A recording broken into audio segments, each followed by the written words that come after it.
Hello मेरे दोस्तों, जय हिंद मेरे दोस्तों।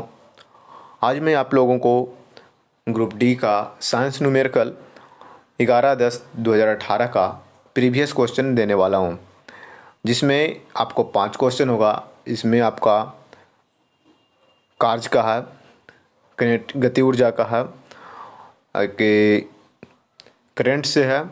तो सारा क्वेश्चन इसमें मिक्स है। ओके, एक दर्पण से है, दर्पण का सूत्र पूछ रहा है। तो ये सारी क्वेश्चन मैं आपको इस वीडियो में देने वाला हूँ। आपको इस वीडियो में, छोटी वीडियो है जिसमें आपको 4 से 5 क्वेश्चन होगा। ओके, तो मैं आशा करता हूँ कि आप लोग को मेरा वीडियो अच्छा लग रहा होगा, जैसा कि मैं कोशिश कर रहा हूँ कि आप लोग को सारी न्यूमेरिकल है जो समझाकर सॉल्यूशन करने की कोशिश किया हूँ। ओके, अगर आपको क्वेश्चन समझ में नहीं आती है तो आप हमें कमेंट कर सकते हैं। और इससे सबसे बड़ी बात यह है कि आप लोग न्यू वीडियो के लिए चैनल को सब्सक्राइब करके और बेल आइकन को दबा कर रखें। ओके, तो चलिए मैं बिना देर किए हुए क्वेश्चन की ओर चलता हूँ। देखिए, ये ग्रुप डी का 11/10/2018 का फर्स्ट शिफ्ट का क्वेश्चन है। इसमें कह रहा है कि कोई वस्तु है जो कि 13 kg का है। कोई वस्तु कितने kg का है? 13 kg का है। ओके, और वह 5 मीटर पर सेकंड के समान वेग से आगे बढ़ रही है। तो वस्तु द्वारा निहित गति ऊर्जा, किनेटिक एनर्जी क्या होगी, ये पूछ रहा है ना। तो किनेटिक एनर्जी हम आपको पहले भी बताएं कि किनेटिक एनर्जी इक्वल टू होता है हाफ mv² होता है ना। तो इस पे हम फार्मूला रख देते हैं। तो देखिए, m का मान दे रखा है 13 kg, m का मान 13 kg और v का मान 5 है। तो m का मान 13 है, v का मान क्या है? 5 है। v का मान 5 है, m का मान 13 है। फार्मूला पे रख देते हैं। तो किनेटिक एनर्जी बराबर हो जाएगा हाफ 13 है, m का मान 13 है और v का मान 5 है। तो 5 का स्क्वायर कीजिएगा तो हो जाएगा 25। 13 को काट दीजिए 2 से, या 25 को काटिए तो 1 हो जाएगा 6.5। तो 6.5 इसको कीजिएगा किनेटिक एनर्जी इक्वल टू, तो हो जाएगा आपका 25 छक 150, यानी 25 पचे 25 से 125, 25 छक 150, 162, 162.5 जूल। ये आपका आंसर हो गया। क्या हो गया कि 162.5 जूल, 162.5 जूल आपका आंसर आ गया। ओके, कैसे आया एक बार फिर से मैं आपको समझा देता हूँ। किनेटिक एनर्जी बराबर हम गति ऊर्जा बराबर जानते हैं हाफ mv², जहाँ m का मान दे रखा है, 13 kg, v का मान दे रखा है 5 मीटर पर सेकेंड। फार्मूला पे रख दिए हाफ m के मान 13 और 25, 25 काट दीजिए, आ जाएगा आपका जो आंसर है कितना? 162.5 जूल। ओके, नेक्स्ट क्वेश्चन पे चलते हैं। नेक्स्ट क्वेश्चन इसका कह रहा है कि कंपन कर रही वस्तु की समयांतराल 0.04 सेकेंड है, तो तरंग की आवृत्ति क्या होगी? देखिए, तरंग की आवृत्ति पूछा है ना, तो हम जानते हैं कि तरंग की आवृत्ति क्या होती है। तरंग की आवृत्ति बराबर होता है 1/समयांतराल। तो देखिए, 1/समयांतराल किसे कहते हैं? मतलब कि एक साइकिल को करने में, जैसे कि कोई तरंग है, ठीक है, तो यहाँ से यहाँ तक इसको 1 साइकिल है, यहाँ से यहाँ तक जाने में 2 साइकिल, यहाँ से यहाँ तक जाने में 3 साइकिल है। तो एक साइकिल को पूरा करने में जो समय लगता है उसे हम समयांतराल कहते हैं। मतलब कि समय का जो एक यूनिट होता है वह समयांतराल हुआ। जैसे कि हम बोल दिए कि कोई 5 मिनट में या 5 सेकंड में कितना 10 चक्कर लगाता है। कोई 5 सेकंड में 10 चक्कर लगाता है, यानी कि हम कह सकते हैं कि 10 चक्कर लगाने में 5 सेकंड लगा। तो एक चक्कर लगाने में इसे कितना सेकंड लगा होगा? तो 1.5 सेकंड लगा होगा। क्यों 5/10 करेंगे तो कितना हो जाएगा 0.5 सेकेंड। तो 0.5 सेकेंड लगा हुआ, तो ये 0.5 जो आया सेकेंड, ये आपका समय अंतराल हुआ। मतलब एक चक्कर लगाने में कितना समय लगा, तो 0.5 सेकेंड, यही आपका समय अंतराल है। ओके, तो चलिए फार्मूला पे चलते हैं।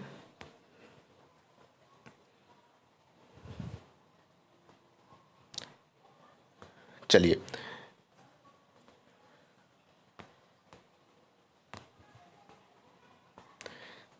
ये क्या करा, समय हर टच पूछ रहा ना, आवृत्ति पूछ रहा ना, तो आवृत्ति बराबर होता है तरंग की आवृत्ति,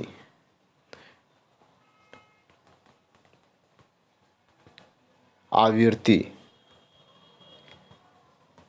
बराबर होता है 1 बटा समयांतराल, समयांतराल।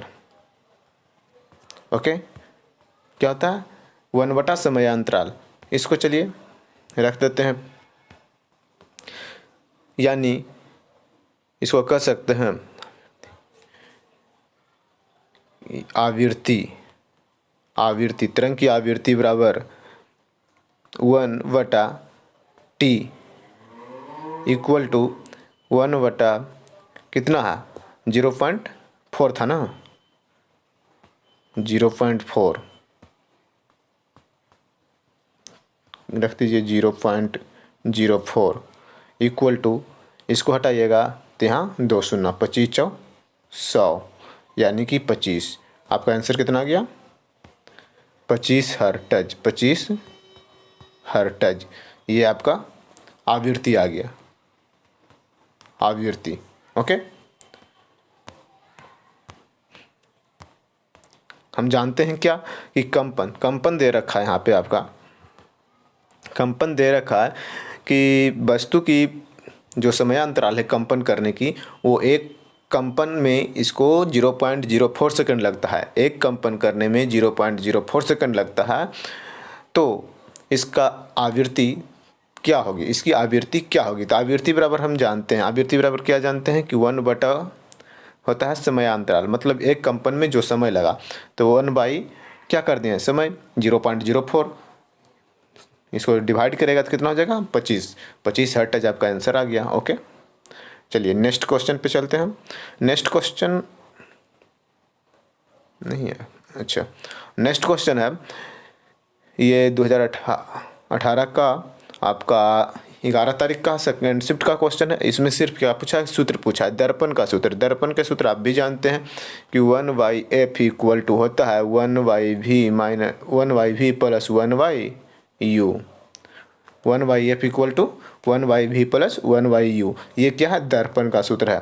ओके, तो इसे याद कर लीजिए, ये दर्पण का सूत्र है, क्योंकि सूत्र याद होना चाहिए, जहाँ की u क्या है और v क्या है। तो इसमें आपको वस्तु की एक होगी, बोलेगा कि इतना दूरी पे वस्तु रखा हुआ है और इतना दूरी पे प्रतिबिंब बन रहा है, तो ये u है जो प्रतिबिंब की आपका वस्तु की दूरी होगा, और v जो होगा प्रतिबिंब का दूरी होगा। ओके, u वस्तु की दूरी, v प्रतिबिंब की दूरी, f निकासना होगा जो कि फोकस दूरी होगा। Okay, next question. Next question में आपका थर्ड शिफ्ट का क्वेश्चन है।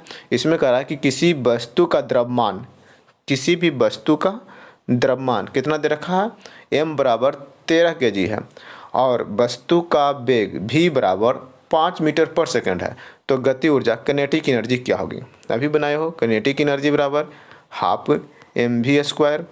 तो m के मान 30 दे रखा है और v का मान 5 दे रखा है, लगा दीजिए। किनेटिक एनर्जी बराबर 1/2 इंटू 30 इंटू 25 का स्क्वायर कीजिए, 25 5 का स्क्वायर कीजिए 25, 5 से काटिए 15 बार में, इसको अब मल्टीपल कर दीजिए तो हो जाएगा 15×5 = 75, बाकी 7, 15 दूनी 30, 7 से 30 जूल। ओके, ये आपका आंसर हो गया 37 जूल, ये आपका आंसर हो गया। ओके, चलिए ये आपका आंसर है। नेक्स्ट क्वेश्चन नेक्स्ट क्वेश्चन क्या कर रहा है कि विद्युत परिपथ में 10 मिनट में प्रवाहित होने वाली विद्युत आवेश की मात्रा 300 कूलम है। विद्युत आवेश की मात्रा कितना, 300 कूलम है। तो फिलामेंट द्वारा उपयोग की गई विद्युत धारा क्या होगा। विद्युत धारा बराबर हम जानते हैं विद्युत धारा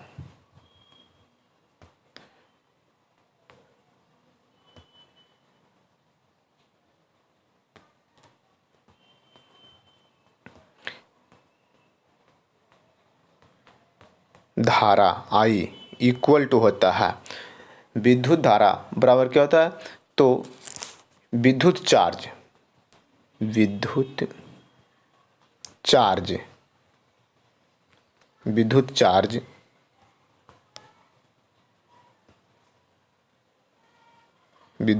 बटा समय, विद्युत चार्ज बराबर बटा समय,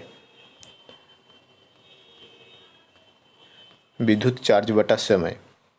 ओके, ये चार्ज है।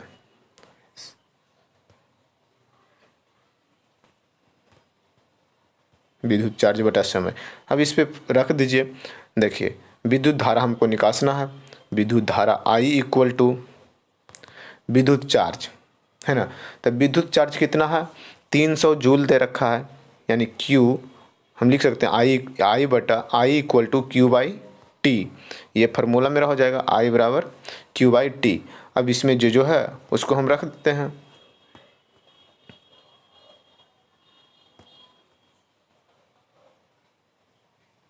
ये हो जाएगा T। ओके, अब इसमें रखिए इक्वल टू 300 जूल दे रखा है, कूलम 300 कूलम दे रखा है, और T दे रखा है 10 मिनट है। इसको सेकंड में चेंज कर देंगे, 60 से मल्टीपल करेंगे, हो जाएगा 2 शून्य से 2 शून्य कैंसिल, 3 से 2 बार में, यानी इसको कहिएगा तो हो जाएगा, काट दीजिए, I equal to 0.5 ampere. Okay, कितना आ गया, 0.5 एम्पियर। तो ये हो गया आपका 0.5 एम्पियर।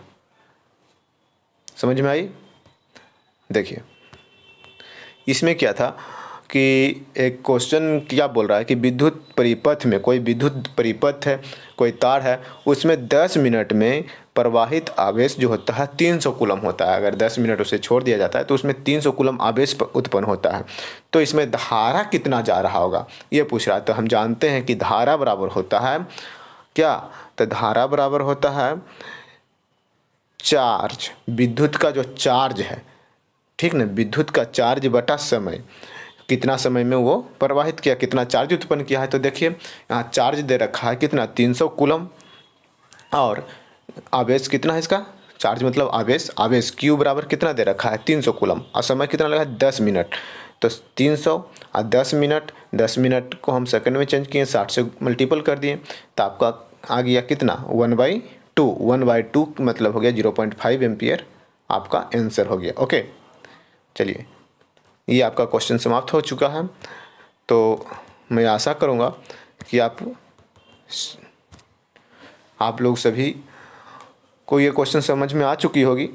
ओके, तो आप मेरे चैनल को सब्सक्राइब करके रखिए और बेल घंटे को ज़रूर दबा के रखिए ताकि सारी नोटिफिकेशन आपको मिलता रहे। चलिए, जय हिंद मेरे दोस्तों, बाय बाय।